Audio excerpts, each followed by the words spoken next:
राघव ने अपने अंदर के रावण को मार डाला। यार कार्तिक शहर के अमीर बंसल परिवार का इकलौता लड़का था। वह बड़े ही लाड़ प्यार में पला था। घर में उसकी देखभाल के लिए बहुत सारे नौकर थे। वह हमेशा अच्छे व महंगे कपड़े पहनता था। बड़ी बड़ी गाड़ियों में बैठकर स्कूल जाता था। उसे अपने अमीर होने का बड़ा अहंकार था। वह घर के नौकरों की जरा भी इज्जत नहीं करता था। उन्हें छोटी छोटी बातों पर बहुत बुरा भला कह देता था। वह सब अपमान का घूंट पीकर भी कुछ नहीं बोलते थे। उनके अंदर काम से निकाल देने का डर सदा बना रहता था। एक दिन तो कार्तिक ने हद ही कर दी। घर में झाड़ू पोंछा करने वाली कांताबाई के बेटे गोलू को अपनी गेंद छू लेने पर बहुत डांटा। उसे गरीब और गंदा कहकर बहुत बड़ा भला बुरा कहा। कांताबाई ने कार्तिक से माफ़ी मांगी। तब कहीं जाकर उसका गुस्सा थोड़ा शांत हुआ। उसके बाद कार्तिक ने गोलू की छुई हुई गेंद से न खेलने का निर्णय लिया और उसे उठाकर कचरे के डब्बे में डाल दिया। सारे नाखून खा जा। इस घटना से अपमानित होकर कांताबाई ने गोलू को बंगले पर ले जाना बंद कर दिया। कुछ दिनों बाद कार्तिक के स्कूल में दशहरे की छुट्टियां हुई। वह छुट्टियों में देर तक स्टेडियम में जाकर क्रिकेट की प्रैक्टिस करने लगा। एक दिन वह प्रैक्टिस करके स्टेडियम से बाहर निकला और अपनी गाड़ी की ओर बढ़ा ही था, तभी एक कार उसके पास आकर रुकी। उसमें पीछे बैठे एक आदमी ने बाहर हाथ निकाल कर कार्तिक को गाड़ी के अंदर खींच लिया। कार्तिक का ड्राइवर थोड़ी दूर पर गाड़ी के पास खड़ा उसकी सफाई कर रहा था। उसने जैसे ही उन्हें कार्तिक को गाड़ी के अंदर खींचते देखा, वह शोर मचाता हुआ कार्तिक को बचाने के लिए उनकी ओर दौड़ पड़ा। लेकिन तब तक बदमाशों की गाड़ी सड़क पर तेजी से दौड़ पड़ी। ड्राइवर ने थोड़ी दूर दौड़कर उनका पीछा किया। उसके बाद उनकी गाड़ी उसकी आंखों के सामने से ओझल हो गई। उसने फौरन बंसल साहब को घटना की सूचना दी। बंसल साहब ने तुरंत कार्तिक के अपहरण की खबर पुलिस को दे दी। पुलिस कार्तिक और अपहरणकर्ताओं की तलाश में शहर का कोना कोना छानने लगी। शाम हुई, पुलिस के हाथ कोई कामयाबी न लगी। यह देखकर कार्तिक की मम्मी का रो रो कर बुरा हाल हो गया। उन्होंने अपने पति से कहा, कुछ भी करो, अपहरणकर्ता जितना भी पैसा मांगे उन्हें फौरन देकर मेरे कार्तिक को उनके चंगुल से छुड़ा लो। अगर उसे कुछ हो जाएगा तो मैं जी नहीं पाऊंगी। बंसल साहब ने पत्नी को सांत्वना दी और अपहरणकर्ताओं के फोन का इंतजार करने लगे।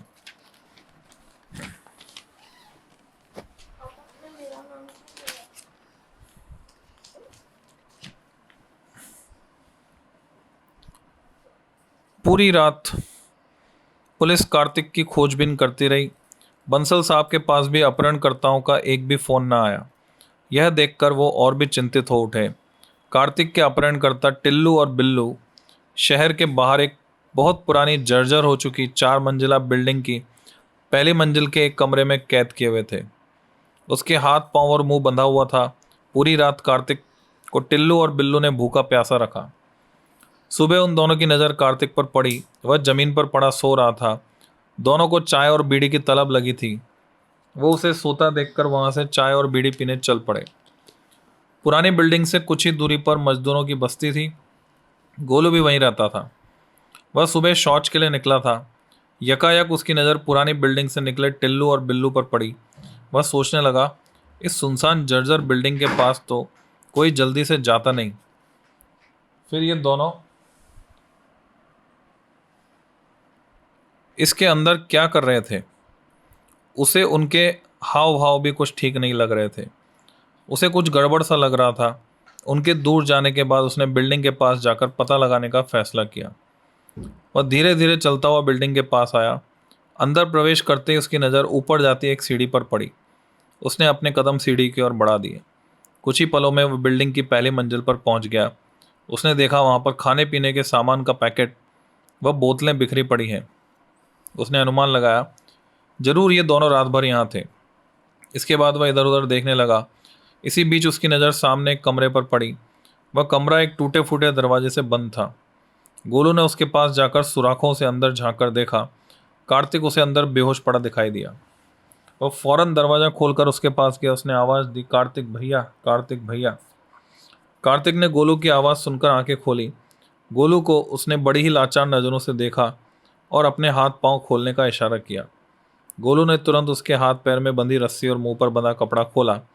कार्तिक ने गोलू को गिड़गिड़ाते हुए कहा, गोलू मुझे फौरन यहाँ से बाहर ले चलो, नहीं तो वो बदमाश मुझे मार डालेंगे। गोलू ने कार्तिक को धीरज बंधाया और उसे अपने साथ चलने को कहा। कार्तिक किसी तरह से खड़ा हुआ। वह ठीक से चल नहीं पा रहा था। यह देखकर गोलू ने उसे अपने कंधे का सहारा दिया। कार्तिक किसी तरह रस्सी से जख्मी हो चुके अपने पैरों से धीरे धीरे चलकर सीढ़ी से नीचे उतरा। गोलू ने देखा कार्तिक को तेज चलने में दिक्कत हो रही है। उसने उसे अपनी पीठ पर बैठा लिया। वैसे भी पीठ पर सामान ढोने की आदत थी गोलू को। गोलू कार्तिक को लेकर बड़ी तेजी से अपनी बस्ती की ओर चल पड़ा। गोलू की माँ कांताबाई घर से काम पर जाने के लिए निकलने ही वाली थी कि तभी गोलू कार्तिक को अपने साथ लेकर पहुंच गया। उसकी माँ कार्तिक को उसके साथ देखकर हैरान रह गई। गोलू ने तुरंत अपनी माँ को सारी बात समझा दी। कांताबाई ने फौरन अपनी मालकिन का नंबर मिलाया, लेकिन उसकी मालकिन ने उसका फ़ोन नहीं उठाया। कांताबाई ने फिर नंबर लगाया। कार्तिक की माँ उसके न मिलने से परेशान थी। वह बार बार कांताबाई के फ़ोन से झुंझला पड़ी। कांताबाई, क्यों बार बार फ़ोन लगा रही हो? तुम्हें आज काम पर नहीं आना है मत आओ, लेकिन मुझे फ़ोन करके परेशान न करो। मैं कार्तिक को लेकर चिंता में हूँ, उसका अभी तक कोई पता नहीं लग पाया है। मेम साहब, मैं उसी के लिए आपको फ़ोन मिला रही थी। कार्तिक बाबा मिल गए हैं? क्या तुम सच कह रही हो कांताबाई? हाँ मालकिन। कहाँ है मेरा कार्तिक? कांताबाई जल्दी बोलो, मुझे उससे अभी फ़ौरन मिलना है। मेम साहब, कार्तिक बाबा हमारे घर पर हैं। कांताबाई अपनी मालकिन को फ़ोन पर सारी बात बताते हुए बोली। कार्तिक की माँ ने सामने लगी भगवान राम की फ़ोटो को देखकर उनको धन्यवाद देते हुए कांताबाई से कहा, मैं अभी गाड़ी लेकर तुम्हारी बस्ती में आती हूँ, तब तक तुम कार्तिक का ध्यान रखना। ठीक है मेम साहब, आप चिंता न करें, कांताबाई बोली और वह कार्तिक के उलझे बालों पर अपना हाथ फेरने लगी। कार्तिक की माँ ने कार्तिक के मिलने की पूरी बात अपनी पति को बताई और जल्दी से उनके साथ गाड़ी में बैठकर बस्ती की ओर चल पड़ी। बस्ती की ओर जाते समय बंसल साहब ने पुलिस को सारी घटना फ़ोन पर बता दी। पुलिस अपहरणकर्ताओं की तलाश में तुरंत लग गई। कार्तिक कल से भूखा और प्यासा था। उसने कांताबाई से कहा, मुझे बहुत जोरों की भूख लगी है, जल्दी से मुझे कुछ खाने को दो। कांताबाई कार्तिक की बात सुनते ही सोच में पड़ गई। यह देखकर कार्तिक बोला, आपने जो खाना गोलू के लिए बनाया है उसी में से मुझे भी थोड़ा सा खाना दे दो प्लीज़। मुझसे भूख सहन नहीं हो रही है। भूख के कारण मेरे पेट में दर्द हो रहा है। आप कुछ भी सोचो मत, बस जल्दी से मुझे खाना दे दो। कांताबाई से कार्तिक की भूख देखी नहीं गई। उसने तुरंत गोलू के लिए रखे खाने में से थोड़ा सा खाना थाली में परोस कर कार्तिक को दे दिया। कार्तिक उसे बड़े चाव से खाने लगा। आज उसे जो स्वाद इस खाने में मिल रहा था, उसके आगे महंगे पिज्ज़ा बर्गर का स्वाद कुछ भी नहीं था। उसी समय एक गाड़ी आकर कांताबाई के घर के बाहर रुकी। गाड़ी के अंदर बैठे ड्राइवर ने कहा, साहब यही है कांताबाई का घर। कार्तिक के मम्मी पापा गाड़ी से उतरकर सामने दिख रहे टूटे फूटे घर की ओर तेजी से बढ़ गए। उन्होंने जैसे ही घर के दरवाजे पर कदम रखा तो देखा कार्तिक खाना खाकर पानी पी रहा था। कार्तिक की माँ ने उसे आगे बढ़कर झट से अपनी बाहों में भरा और प्यार दुलार करने लगी। अपने पास खड़े गोलू को देखकर उन्होंने कहा, बेटा गोलू, आज तुमने कार्तिक को अपहरणकर्ताओं के चंगुल से बचाकर हम पर बहुत बड़ा एहसान किया है। मैं इसे ज़िंदगी भर कभी नहीं भूलूंगी। गोलू ने कहा, मालकिन, कार्तिक भैया मिल गए, यही हम सबके लिए बड़ी खुशी की बात है। आप इन्हें फ़ौरन घर ले जाइए। इनके हाथ पैर रस्सियों से बंधे होने के कारण कट गए हैं, उनमें घाव हो गया है। इन्हें जल्दी से डॉक्टर बुलाकर दिखा दीजिए। कार्तिक की मम्मी पापा की नज़र कार्तिक के कटे हाथ पैर पर पड़ी। वो तुरंत उसे गोदी में उठाकर गाड़ी की ओर चल पड़े। उधर पुलिस ने अपहरणकर्ताओं को पुरानी बिल्डिंग के पास जाकर पकड़ लिया। कार्तिक को बस्ती से लेकर उसके पापा घर आए। उनके फैमिली डॉक्टर ने घर आकर कार्तिक का इलाज किया और उसे खाने की दवाइयाँ दी। आज विजयदशमी का दिन था। आज ही के दिन राम ने रावण को मारकर उसका अहंकार चूर चूर किया था। गोलू का सीधा सरल मददगार व्यवहार देखकर कार्तिक ने भी अपने अंदर बैठे अमीरी के अहंकार को आज के दिन मिटाने का फैसला किया। थोड़ा आराम करने के बाद आज जब कार्तिक अपने बेडरूम से बाहर निकला तो उसका व्यवहार सबके प्रति बहुत बदला बदला सा था। वह घर में काम करने वाले सभी नौकरों को अब उनका नाम लेकर नहीं बुला रहा था, बल्कि उन्हें उम्र के हिसाब से काका, दादा, चाचा, भैया, दीदी, मौसी कहकर पुकार रहा था। घर के सभी सदस्य उसका बदला व्यवहार देखकर बहुत खुश थे। कार्तिक कांताबाई को ढूंढता हुआ उसके पास गया। बोला, मौसी, गोलू को अपने साथ लेकर क्यों नहीं आई? कांताबाई कार्तिक की बात सुनकर कुछ न बोली। उन्हें चुप देखकर कार्तिक सब समझ गया। वह बोला, मुझे माफ़ कर दो मौसी, मैंने आपको और गोलू को अपनी गेंद छू लेने पर बहुत बुरा भला कहा था, लेकिन अब मैं बदल चुका हूँ। मैंने अपने अंदर के रावण को मार दिया है।